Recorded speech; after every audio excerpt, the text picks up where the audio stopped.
femme peut être aussi évoquée dans ce registre de la femme comparée à une poule par une description comme crêterelle. C'est le mot qui revient sans cesse chez Guillaume Coquillard dans son monologue du bain, crêterelle, qui a une crête. Donc la femme est une poule, elle caquette, la femme est un singe, elle marmotte et barbotte. C'est les mots qui reviennent. Dans le monologue Coquillard que je viens de citer, donc ce Guillaume Coquillard, voilà comment il décrit cette femme. Petite bouche à barbeter, bah, font ses godinettes quand elles veulent caqueter. Donc, bah, font ses mignonnes quand elles veulent caqueter. Donc, la femme, ce qu'il faut retenir, la femme émet des sons qu'elle ne maîtrise pas. Qu'elle ne maîtrise pas par trop de loquacité, c'est le babil, le caquet, ou qu'elle ne comprend pas. Les auteurs s'attachent en particulier, on revient à cette vision, au portrait des femmes à l'Église.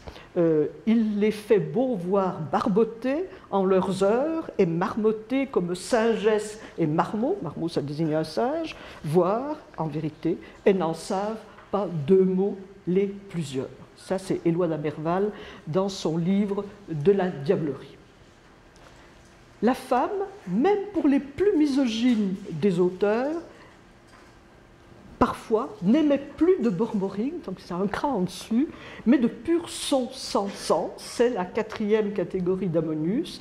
Elle sonne sans cesse comme une horloge. Là, je déplace un peu la question, mais on dirait en français moderne qu'elle sonne comme une cloche, parce qu'on mettrait en avant sa sottise. Être cloche, c'est postérieur au Moyen-Âge. Mais il n'empêche que le côté mécanique de la sonnerie de l'horloge va pour la femme. Et déjà, si on réfléchit de manière historique, Juvénal, dans sa 6e satire, compare la parole de la femme savante à un tintamarre de chaudrons et de clochettes. Donc, femme horloge, telle est la vision qu'en donne Mathéolus, qui est un des plus fameux misogynes en latin au XIIIe siècle, dans ses Lamentations, est olorogium quod nulla cessat in hora. Et ce passage, enfin tout ce livre des Lamentations de Mathéolus est traduit un siècle plus tard par Jean Lefebvre, et Jean Lefebvre qui critique cette vision dans son livre de Léès, c'est votre citation 10, « À une horloge à comparer femme, Jeannerte si bien parée, et dit que la femme noiseuse n'est honte que de sonner oiseuse. » Donc, Mathéolus s'emploie à trouver une explication à cette noise des femmes. Et c'est intéressant de voir fonctionner sur de l'irrationnel des tentatives de rationalité. Et voilà ce qu'il donne. Ça, je donne la citation du XIVe siècle, celle de Jean Lefebvre. Pourquoi la femme sonne-t-elle ? Ou les femmes, car elles sont d'os, et nous sommes faits de terre en notre personne, et l'os, plus haut que terre, sonne. Et voilà, ce qui fait que votre fille est muette, dirait-on quelques siècles plus tard. Donc, étrangeté de la femme et de la langue des femmes qui devient un jargon, un patois, langage de l'autre. Le babil s'oppose alors au silence, comme il s'oppose au discours de maîtrise. Il est le langage des opprimés. Jargon, patois, ce sont les mots qui désignent aussi le langage des animaux, ce sont les termes par lesquels Jean Gerson définit l'interjection. Il fait dire dans son Canticordum aux pèlerins, à cœur mondain, donc dans ce dialogue sur la doctrine du chant du cœur, mêmement, c'est votre citation 11, nous connaissons ces passions, mouvements ou affections est-ce petits enfants, voire est-ce bêtes mues par vouées ou sons qu'ils montrent par dehors, lesquels vouées nous disons en grammaire interjection. Et en commun langage, on l'appelle aucune fois dégoisement, ou patois, ou jargon, ou rage. Et brièvement, chacun oiselle ou bête a propre son. De ces langues perverties, de ces langages travestis, le diable est l'inventeur. Et il l'avoue dans le livre de la diablerie, donc des lois d'Amerval, tout jargon et tout jebelin, et tout langage contrefait vilain, ne les ai-je pas faits pour mieux enseigner mes trompeurs? À l'inverse, le gazouillement des oiseaux et en particulier le chant du rossignol, est interprété, déchiffré comme un langage. C'est le chant de Philomèle, Oxy, Oxy, au dernier vers du récit Dans le vide moralisé, donc ce récit qui reprend le récit de Chrétienne III. Vous vous rappelez le contexte. Femme, Philomèle avait été violée par son beau-frère Thérée qui lui avait coupé la langue pour qu'elle ne puisse révéler le forfait. Elle l'avait dénoncé malgré tout en brodant le récit de son malheur, c'est toujours ce passage d'un type de langage à un autre, et métamorphosée en oiseau, le rossignol, elle crie sa vengeance dans son chant « oxy, oxy », qu'on entend comme le verbe « oxyre », tuer. Donner aux notes du rossignol la valeur de paroles articulées devient un motif de la littérature médiévale. Dans le domaine comique et satirique, c'est le dialogue, par exemple, qui s'instaure entre le trompeur Eustache le moine et le comte qu'il persécute. Eustache le moine, c'est une des figures majeures de ce qu'on appelle en anglais le trickster au Moyen-Âge. Il est caché, cet Eustache, dans un nid d'escoufle, un nid de Milan, qui est un oiseau à mauvaise réputation, et ce moine dévergondé imite le chant du rossignol. Et le comte qui entend ce chant le décrypte comme une série d'injonctions à agir et conclut de manière comique, c'est la citation 12, « Diliquens, il n'est mi folle qui croit conseil de rossignol, il n'est pas fou celui qui croit le conseil de rossignol. Rossignol m'a bien appris à venger de mes ennemis, car le rossignol, si m'écrit que je le fière et que l'oxy, que je le frappe et que je le tue. » Dans le domaine lyrique, c'est l'avertissement du rossignol aux médisants, fier, fier, oxy, oxy, chante le rossignol chez le trouvère Guillaume le Vignier, ou dans le dit du cerf blanc de Guillaume de Machaut, c'est la citation 13, l'irossignol s'écrie en son chant gai à ce médisant, fuis, tue, oxy, trait, trait, car par eux on vrai amant, mainte esmet et mainte peine. Donc le rossignol s'écrit à l'égard des médisants, fuis, tue, oxy, va-t'en, va-t'en, car par eux les vrais amants ont nombre de troubles et de peines. Il y a une musique du chant du rossignol dans les textes, de même que ce chant a une syntaxe, jeu avec le redoublement, et une sémantique. Il est à entendre comme un oracle, comme l'est le cri de la corneille, cra, cra, interprété comme l'injonction latine d'ajournement, cras, cras, demain, demain. En dehors de langues répertoriées ou non, les textes poétiques médiévaux utilisent donc des gammes de syllabes particulières, onomatopées ou cris plus développés. Ça va jusqu'au cri de Paris. Un motet édité par deux critiques américains, Davison américain et allemand, se construit sur la teneur « fraise nouvelle, cri d'un marchand ambulant ». Et la chasse, si je ne chante main que ne seuil, joue avec la langue de l'onomatopée multipliée, uo, uo, oup, uo, uo, oup, uo, uo, oup, areux, il s'en va, uo, a, o, oup, o, a, o. Merveilleux. Dans l'histoire de la poésie romane, les techniques de composition poétique s'appuient sur la confrontation de langues, dans l'opposition tout d'abord de la strophe et du refrain. C'est le cas des muwashas bilingues, hispano-arabe et hispano-hébraïque.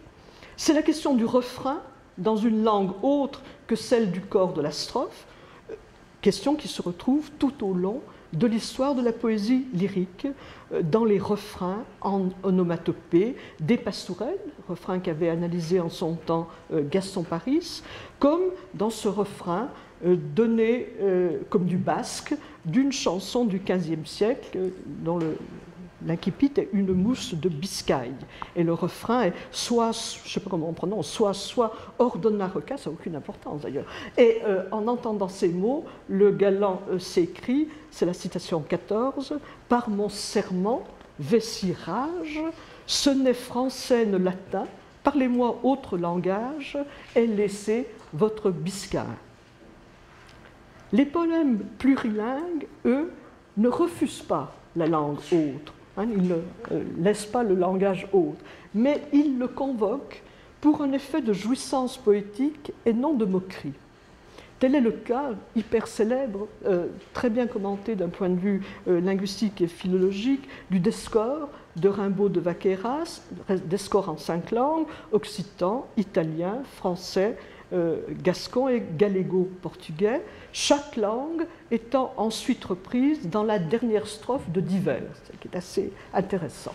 Et Rimbaud justifie son choix d'écriture en disant qu'il rend compte du Descore, donc de la discordance, de son cœur et de sa dame. Et c'est pour cela, dit-il, je traduis Locke, que je mets en désaccord les mots, les sons et les langues. Mais au-delà de l'explication psychologique, la convocation de langues multiples chez les troubadours témoigne de la sensibilité, me semble-t-il, des poètes au génie propre de ces langues, à leur musique, à ce qui ne peut être dit que dans une langue et non dans une autre. Les poètes médiévaux, et Dante au premier chef, ont été très conscients de l'affinité entre matière et langue. À la langue d'Oyle, la prose et le roman, voire pour Vidal de Besalú dans ses Razos de Trobar, le genre plus narratif de la pastourelle. À la langue d'Oc ou Limousin, tout particulièrement, les cansos et Cervantes. Ce goût du mélange des langues est illustré par d'autres poètes, Bonifacio Calvi ou Servery de Gérone, qui écrit, lui, une cobla en 6 langages, gallégo-portugais, castillan, provençal, français, gascon, italien. Les raisons de la convocation de différentes langues peuvent être différentes parfois chez le même poète. Je pense au débat de Rimbaud de Vaqueyras avec une dame génoise qui, me semble-t-il, n'offre pas du tout les mêmes enjeux que le Descore. Donc il y a une richesse et de procédés et de raisons pour lesquelles on convoque ces procédés. Et peut-être le sens profond du Descore, si l'on suit l'interprétation de Giorgio Agamben, est d'attester la réalité de, je cite la Agamben, de l'unique langue absente, mais seulement à travers de multiples idiomes et le bavardage de Babel. L'unique langue absente, à savoir la langue de l'amour. Dante, à chaque section de sa Divine Comédie, illustre un des procédés du jeu avec les langues. Jargon de Plutus et de Nemrod dans l'enfer, citation d'une strophe d'Arnaud Daniel en provençal dans le Purgatoire, c'est au chapitre 26, et invention d'une langue nouvelle dans le paradis, par la création qu'il a déjà entamée au chapitre 30 du Purgatoire, donc par la création d'hybrides linguistiques tels le Alleiuiando, latin sur Alléluia, oui, italien, Imiare, Intuare, ou le merveilleux Indovare au chant 33 du paradis, et puis aussi par l'écriture imagée au ciel des nuages tels que Dante le présente dans le paradis. Une farce, à la fin du XVe siècle, maître mi-main étudiant, concentre en quelques 400 vers les points principaux de la réflexion sur les langues dans la poésie médiévale auxquels je me suis attachée. Le jeune homme, mi-main, mis à l'école, s'est assauté de son apprentissage du latin, il ne parle plus français. Sa mère ne le comprend pas plus qu'elle ne comprendrait un anglais, dit-elle. On remarque à la rime les deux mots français et anglais. Deux oppositions desquelles nous sommes partis sont posées. La langue maternelle s'oppose de manière verticale au latin et de manière horizontale à d'autres langues vernaculaires, ici l'anglais. La mère s'inquiète. Plus son fils sera à l'école, moins on le comprendra. Et elle convoque un public limite qui, pour notre réflexion, me semble-t-il, est important, c'est même les chiens ne le comprendront plus. Donc c'est cette idée toujours d'une forme de continuité à travers la barrière des espaces entre l'homme et l'animal par le biais du langage particulier qu'est l'onomatopée. La mère de Mima, elle s'appelle Lubine, se sert d'ailleurs de ce langage de l'onomatopée. Le texte nous dit qu'elle jupe, c'est-à-dire qu'elle appelle son voisin, ou juper en ancien français, ça veut dire brailler. Mais entre juper et japper, qui sont certes des mots différents, il y a quand même une paronymie intéressante et le rapprochement est suggéré par le contexte. Donc la mère huche dans une langue non articulée et énoncée en hurlant. Quelles sont les caractéristiques du langage de Mima? C'est un latin de cuisine.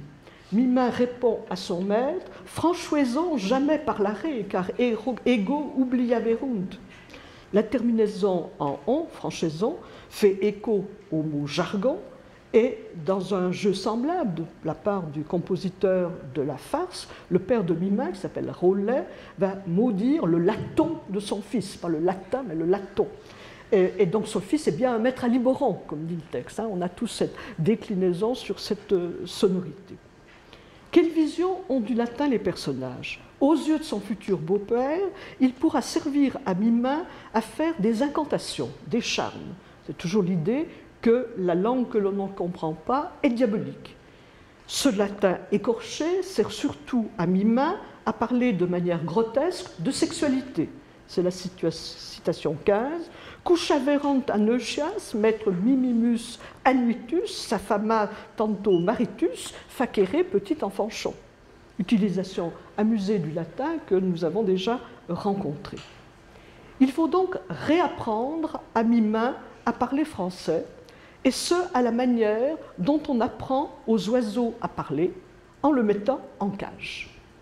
Par son apprentissage dévoyé du latin, Mima s'est ramené au rang de bête. Il a oublié sa langue maternelle que les femmes lui réapprennent, elles qui peuvent apprendre à parler à n'importe quel oiseau. Ce ne sont pas les papegais, les pies, les estourneaux, les geais que femmes, par leur doux langage, ne fassent parler en leur cage. Quelle langue la femme enseigne-t-elle à Mima? La langue de l'amour. Sa fiancée lui fait répéter « Mamie, ma mignonne, mon cœur et amour, je vous donne ». Alors que la sexualité directe, voire brutale, s'était énoncée en latin, Mima se met à chanter comme un oiseau. « Écoutez, ma mère, je trente comme un pinson ardennoué, je veux chanter à pleine vouée ». Il utilise l'onomatopée répétée 7 fois, il faudrait 8 pour qu'elle occupe tout l'octosyllabe, mais ça faudrait vérifier, je n'ai pas eu le temps de le faire, dans les imprimés si c'est bien, si c'est une erreur de l'édition moderne ou pas. Donc il utilise l'onomatopée, il utilise le redoublement, je parle bien, bien maintenant, qui fonctionne comme un refrain, donc 3 fois, ça revient 3 fois, et donc avec la reprise du mot bien à l'intérieur du vers, et puis il utilise les notes de musique, chanter maintenant, ré, fa, sol. Les langues étrangères citées dans les textes poétiques médiévaux sont étranges et transparentes tout à la fois, que le décryptage soit précis ou que les textes recourent à un effet de traduction. Elles jouent sur 2 registres, disant dans le même temps des choses différentes, qui se redoublent, mais peuvent aussi se contredire. C'est le jeu en particulier des textes qui font rimer du français avec du latin et qui font entendre, par exemple, par la prononciation derrière les mots latins en cum, le français con. C'est un grand ressort de la farce, un grand ressort comique de la farce.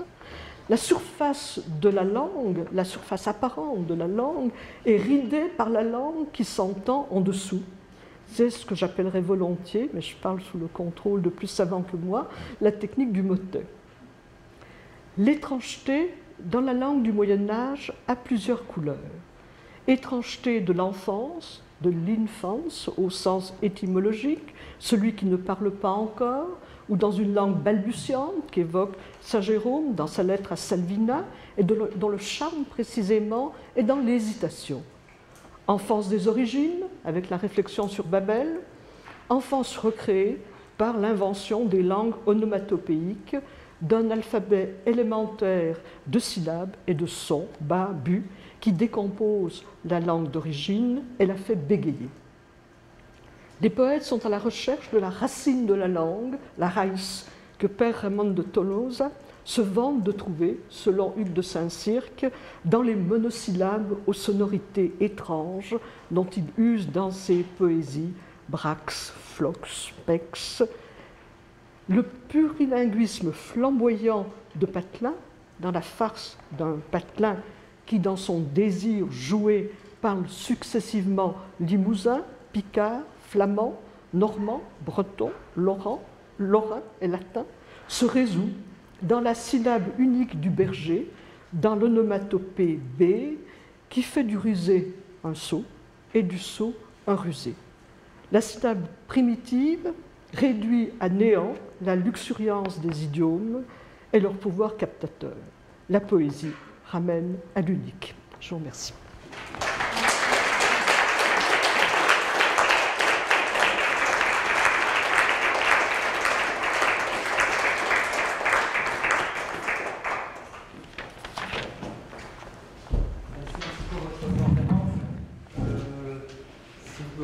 Encore un instant pour des questions.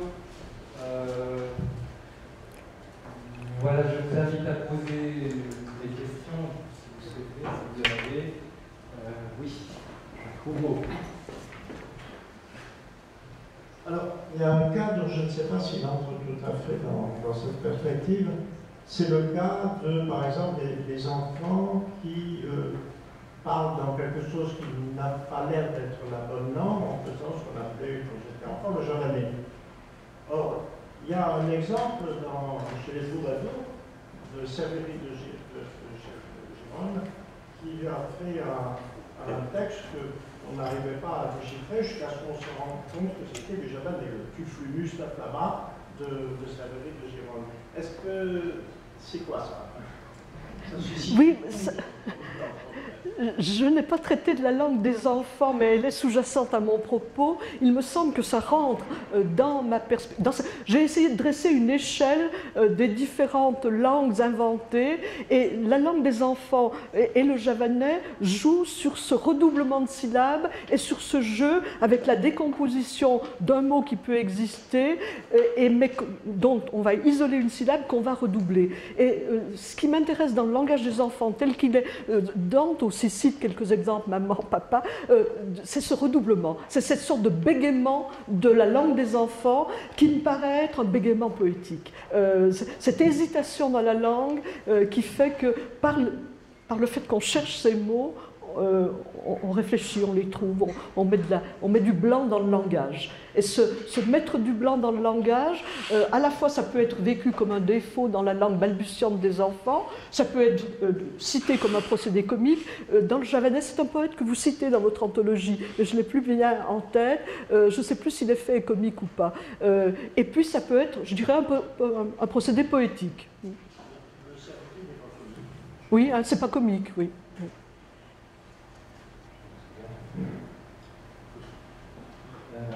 Please don't hesitate if you have any questions in English. You can also ask any other language. You can translate. Juste, je vais poser une question en hongrois. Vannak előbb a fejemben, akik nem értették az előadást, és szeretnék tudni, hogy miről volt szó, akkor 3 szóval összefoglaltam.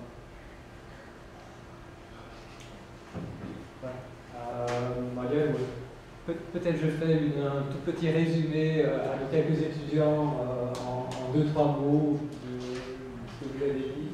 En hongrois, si ça ne vous embête pas, parce que nous avons quelques étudiants en hongrois, je crois que les autres ont pu suivre la conférence. Tehát arról volt szó, hogy a középkorban milyen többnyelvűség elképzelhető, és akkor valahogyan egy nagyon széles tipológiát kaptunk attól kezdve, hogy a nők és a férfiak nyelve minden különbözik egymástól, például, hogy például a középkori nőgyűlölet hogyan próbálta az állami nyelvhez közelíteni a nők nyelvét, a gyermeknyelv és az idegen, a másik nyelve hogyan jelentett egy olyasféle nyelv, tehát hogy hogyan lehet megkülönböztetni az anyanyelvtől, és hogy tehát rakunk egy nagyon széles tablót arról, hogy hogyan működik a nyelvek sokfélesége egyes szövegekben. Az elképzelt nyelveké is, és valóban a tapasztalt nyelveké is, tehát hogy a beszélt nyelveké, amit esetleg az író nem ismer. Bon, oui.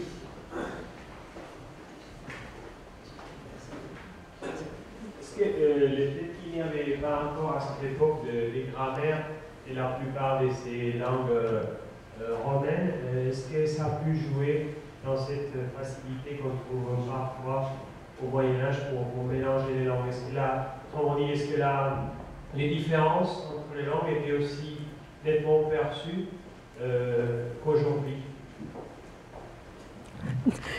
C'est une question difficile. Les grammaires, vous le savez, pour le Moyen-Âge, elles sont essentiellement des grammaires en latin jusqu'au XIIIe siècle. Puis il apparaît des grammaires en Languedoc et plus tardivement des manières de parler, c'est-à-dire le jeu entre comment apprendre à parler à un Anglais qui vient sur le continent ou quelqu'un qui va dans une foire et qui traverse différents pays.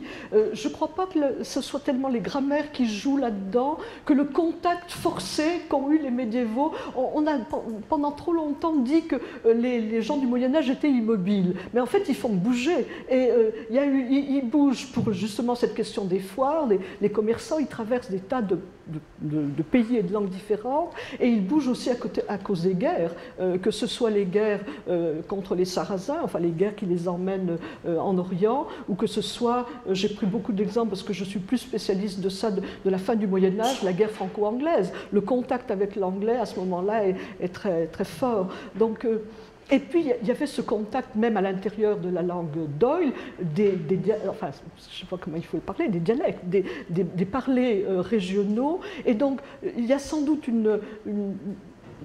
quelque chose de plus délié dans le fait qu'on entend des parlers différents dans la prononciation et aussi dans le vocabulaire, peut-être moins dans la grammaire. Donc la partie strictement didactique des grammaires, je la verrais moins. Enfin, on peut ce que les médiévaux appellent grammatica, c'est le latin, mais un latin dans cette vision verticale, où c'est le vulgaire illustre de Dante, où ça sera à la fin du Moyen-Âge un français illustre, si j'ose dire, c'est-à-dire une langue construite à partir où on gomme des différences dialectales au profit de quelque chose. C'est pour ça que j'ai dit en commençant, il faut peut-être complexifier le modèle horizontal-vertical. Verticalement, c'est plus complexe. Entre français et latin, il y a sans doute des langues déjà construites avec une dimension grammaticale, et puis horizontalement, c'est manifeste.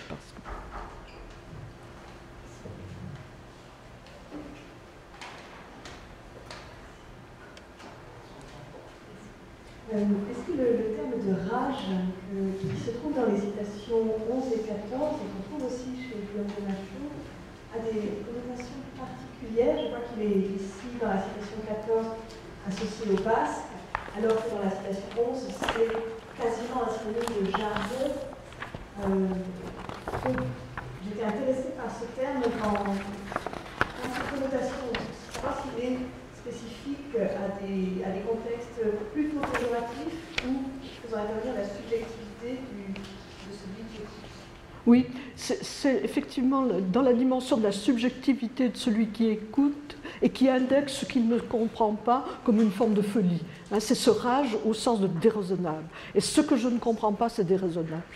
Et donc, avec en plus dans l'idée de rage, il y a la violence. On voit très bien dans les citations, la citation avec le basque, là, le refrain en basque, voici rage, ce n'est français. Voilà, c'est une folie, enfin, mais avec cette nuance de violence. Oui.